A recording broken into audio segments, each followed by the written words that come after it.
Hello guys, my name is Kenny. I'm with KwentoCast. Actually, no, ito sa tatalakay natin, it's a very sad news for us. And to be honest with you, I really don't know what's going on, what's happening sa BBM administration, and paano to nasisikmura ng mga kaalyado niya, lalo na yung mga nagtatanggol sa kanya, paano yung nasisikmura tong ganitong ginagawa ng administrasyon ni Marcos sa atin. So ito naman this is sa DICT to.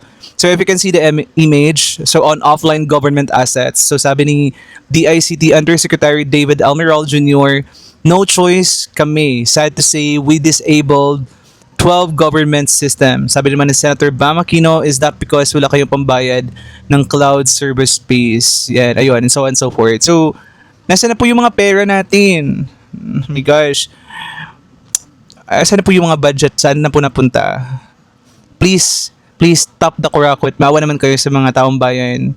You know, we're drowning sa lalo na mga nasa middle to lower class income earner.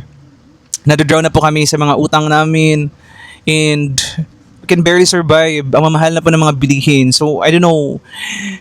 Kaya nyo pa ba, guys? Malapit na din ako mag-give up. That's the reason why I'm speaking up, and I'll continue this up until hindi mabago ng BBM administration.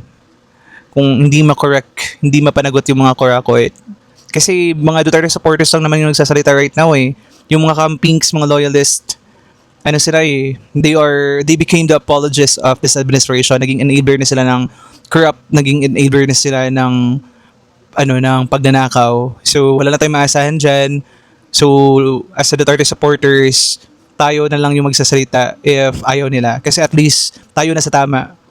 Yung fight natin nasa tama siya. Hindi siya pamumulitika, kundi para talaga sa bayan. Yun lang.